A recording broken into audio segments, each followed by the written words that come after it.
Selamat datang di Perantara, program persembahan kantor berita Antara yang menjadi perantara Anda dengan cerita sebenarnya. Bersama saya, Suci Nurhaliza.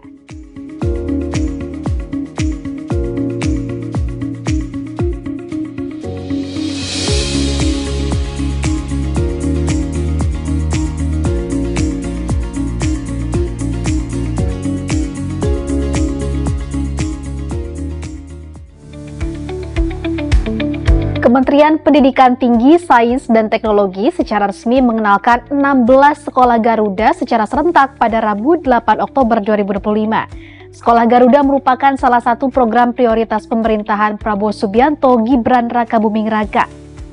Program nasional ini merupakan proyek nasional yang menyasar peningkatan kualitas sumber daya manusia di bidang pendidikan. Lalu apa sih bedanya dengan sekolah rakyat yang sudah lebih dulu diluncurkan pemerintah pada 14 Juli? Hal pembeda antara sekolah rakyat dan sekolah Garuda adalah peruntukannya nih pemirsa. Sekolah rakyat merupakan satuan pendidikan yang menerima siswa di tingkat dasar maupun menengah. Sedangkan sekolah Garuda menyasar pada pelajar tingkat sekolah menengah atas atau SMA. Selain itu pemirsa, sekolah Garuda diperuntukkan bagi anak-anak berkompetensi unggul di daerah tertinggal, terdepan, dan terluar atau 3T. Sementara sekolah rakyat membawa filosofi memberikan pendidikan kepada anak-anak yang kurang mampu secara umum. Lalu dari aspek operasional, kalau sekolah rakyat dikelola oleh Kementerian Sosial, sedangkan sekolah Garuda berada dalam pengelolaan Kementerian Pendidikan Tinggi, Sains, dan Teknologi. Peluncuran sekolah Garuda sudah ada di 12 titik pemirsa, yakni 8 sekolah Garuda Transformasi dan 4 titik lokasi pembangunan sekolah Garuda baru. Nah, untuk bedanya, sekolah Garuda Transformasi merupakan pemberdayaan dari sekolah berkualitas yang sudah ada. Sementara sekolah Garuda baru ialah sekolah yang akan dibangun dari nol dan ditargetkan mulai menerima peserta didik pada tahun ajaran 2026-2027. Gak usah khawatir pemirsa, kedua jenis sekolah Garuda ini merupakan SMA unggulan. Sekolah ini secara khusus ditujukan untuk siswa yang memiliki prestasi di atas rata-rata berdasarkan penilaian tertentu dengan jumlah siswanya direncanakan sebanyak 160 orang per angkatan.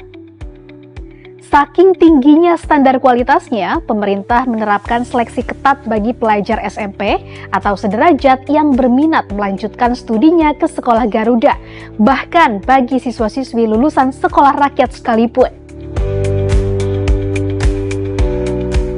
Nah, untuk sekolah Garuda yang diluncurkan secara serentak ini ialah Sekolah Garuda Transformasi, antara lain SMA Negeri 10 Fajar Harapan Aceh, SMA Unggul Del Sumatera Utara, Man Insan Cendekia Ogan Komering Ilir Sumatera Selatan, SMA Negeri Unggulan MH Tamrin DKI Jakarta, SMA Cahaya Rancamaya Jawa Barat, SMA Taruna Nusantara Jawa Tengah, SMA Pradita Dirgantara Jawa Tengah, SMA Negeri 10 Samarinda Kalimantan Timur, SMA Negeri Banua BBS Kalimantan Selatan, Man Insan Cendekia Gorontalo, SMA Negeri Siwalima Ambon Maluku, SMA Avero Sorong Papua Barat Daya. Sementara itu, 4 lokasi pembangunan sekolah Garuda baru yang juga turut dikenalkan terdapat di Belitung Timur, Timur Tengah Selatan Nusa Tenggara Timur, Konawe Selatan Sulawesi Tenggara, dan Bulungan Kalimantan Utara. Hingga tahun 2029 nanti, pemerintah menargetkan membina 80 sekolah biasa untuk menjadi sekolah Garuda Transformasi. Sedangkan untuk sekolah Garuda baru, target yang dicanangkan adalah membangun hingga 20 sekolah pada tahun yang sama. Dalam konsep pemerintah, sekolah Garuda dibangun dengan ditopang oleh 3 pilar. Pertama, sebagai penyeimbang akses, yakni pemerataan kesempatan untuk berprestasi. Kedua, inkubator kepemimpinan. Dan ketiga, untuk meningkatkan prestasi akademik siswa, serta membangun jiwa pengabdian masyarakat. Sekolah Garuda dianggap penting pemirsa untuk memperkuat upaya peningkatan kualitas sumber daya manusia Indonesia. Karena berdasarkan data Human Capital Index, rata-rata siswa Indonesia baru memanfaatkan 54% dari potensi utuh mereka. Hal tersebut menjadi tantangan sekaligus peluang besar untuk terus ditingkatkan oleh pemerintah Indonesia. Siswa di Sekolah Garuda diproyeksikan untuk bisa bersaing di kancah internasional dan menembus kampus-kampus terkemuka di dunia. Nantinya pemerintah membiayai sebanyak 80% dari total peserta didik, sementara 20% sisanya akan dikenakan biaya. Demi menjaga mutu pendidikan, Sekolah Garuda akan menggunakan kurikulum yang berbeda pada kedua tipenya.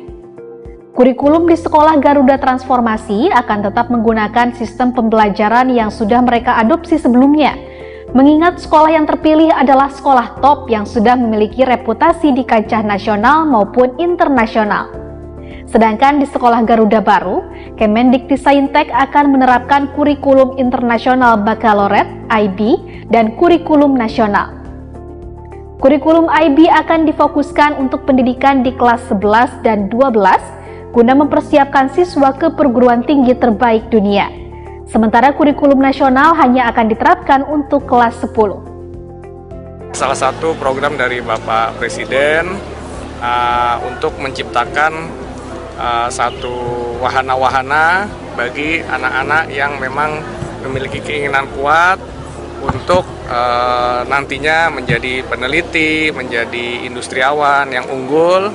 Harapannya bisa mencetak SDM-SDM unggul untuk berkompetisi dengan SDM-SDM dari negara lain. Dan diharapkan mereka juga memiliki kemampuan-kemampuan yang saya kira juga tidak kalah pentingnya adalah kemampuan leadership atau kepemimpinan. Pemirsa, itu dia perantara untuk episode kali ini. Anda bisa menyaksikan tayangan ini di saluran UCTV, kanal YouTube Antara TV Indonesia dan antaranews.com. Terima kasih telah menyaksikan, saya Suci Nurhaliza pamit undur diri. Sampai jumpa.